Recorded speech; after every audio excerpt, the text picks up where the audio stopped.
मात्र 30 मिनट के लिए दौड़ना अवसादग्रस्त विकारों वाले व्यक्तियों के मूड को ऊंचा कर सकता है, जिससे खुशी में वृद्धि होती है।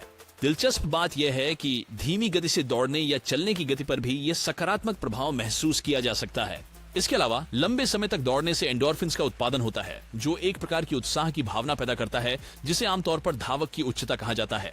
दौड़ना कैलोरी बर्न करने का एक कारगर तरीका है, क्योंकि इसमें काफी मात्रा में ऊर्जा की आवश्यकता होती है। उदाहरण के लिए एक 155 पाउंड वजनी व्यक्ति मध्यम गति से दौड़कर प्रति मिनट 20 कैलोरी तक जला सकता है। सिर्फ 30 मिनट में यह फ्लैट जमीन पर दौड़ते समय कुल 366 कैलोरीज जलाता है।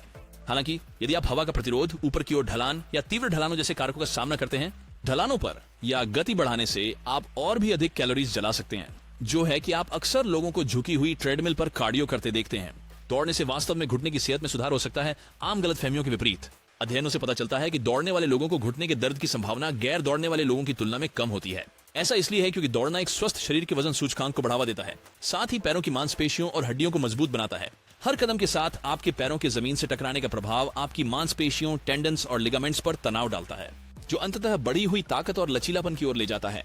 तैराकी या चलने जैसे कम प्रभाव वाले व्यायामों की तुलना में दौड़ने से एक अनूठा लाभ मिलता है, जो आपकी हड्डियों और मांसपेशियों की ताकत और स्वास्थ्य को बढ़ा सकता है। दौड़ना कार्डियोवैस्कुलर सिस्टम को मजबूत करके एक स्वस्थ हृदय में महत्वपूर्ण योगदान दे सकता है। रोजाना सिर्फ 10 मिनट की धीमी दौड़ भी हृदय रोग विकसित होने के जोखिम को कम करने के लिए पर्याप्त है। इसके अतिरिक्त आपकी हृदय गति बढ़ाने और पसीना आने वाले एरोबिक व्यायाम अनुसंधानकर्ताओं द्वारा सिद्ध किए गए हैं कि वे मस्तिष्क कार्य को बढ़ाते हैं। दिसाफनी सीस्वीस एकाग्रता में कठिनाई से जूझ रहे हैं, बस स्नीकर्स पहनने पर विचार करें और दौड़ने के लिए जाएं। यह आपको स्पष्ट विचार रखने में मदद कर सकता है। नियमित दौड़ने से बेहतर नींद और मानसिक स्थिति में सुधार हो सकता है।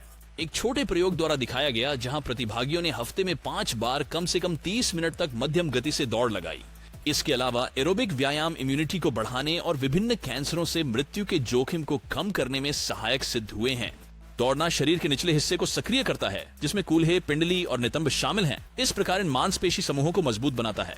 हालांकि पेट और पीठ की मांसपेशियां भी दौड़ते समय शरीर को स्थिर रखने में महत्वपूर्ण भूमिका निभाती है, जिससे पूरे शरीर की कसरत होती है। इसीलिए लगातार दौड़ने से आप सुंदर टोन्ड पैर और समग्र रूप से फिट शरीर प्राप्त कर सकते हैं। हर दिन दौड़ते समय सुरक्षा सुनिश्चित करने के लिए कुछ साधारण दिशा निर्देशों का पालन करना महत्वपूर्ण है।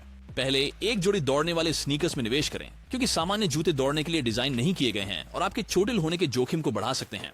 दूसरा, अपनी दौड़ की तीव्रता और समयावधि को धीरे धीरे बढ़ाएं और अपने वर्कआउट दिनचर्या में तैराकी या साइकिल चलाने जैसी अन्य गतिविधियों को शामिल करने पर विचार करें, ताकि अत्यधिक परिश्रम से बचा जा सके।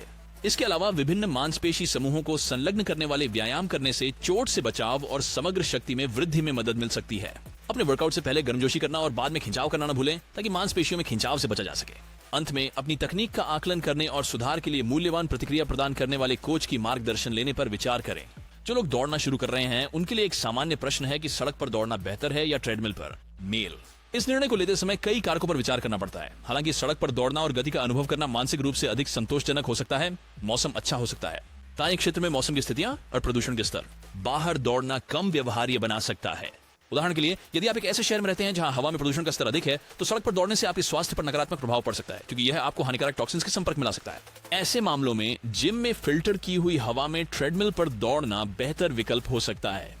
दूसरी ओर, यदि आप किसी पार्क या अन्य हरियाली वाले स्थान के पास रहते हैं, तो बाहर दौड़ने से आप अधिक ऑक्सीजन ग्रहण कर सकते हैं और अपने व्यायाम के लाभों को बढ़ा सकते हैं। तो सिर्फ परिस्थितियां अनुमति दें। बाहर दौड़ना इसकी गतिविधियों में विविधता लाने और अधिक विविध और प्रेरक वातावरण प्रदान करने की क्षमता के कारण अधिक पसंदीदा हो सकता है। खैर, मुझे आशा है कि आपको यह वीडियो उपयोगी और जानकारीपूर्ण लगा। अगर यह आपके लिए मददगार रहा हो तो कृपया हमारे चैनल को सब्सक्राइब करें और नई सामग्री पोस्ट होने पर सूचित होने के लिए नोटिफिकेशन बेल को दबाएं। हमें अपने दर्शकों की जिंदगी में सुधार करने में मदद करने वाली सामग्री बनाने में खुशी होती है और आपका समर्थन हमें अपना संदेश फैलाने में मदद करने के लिए धन्यवाद। धन्यवाद देखने के लिए। हम अगले वीडियो में मिलेंगे।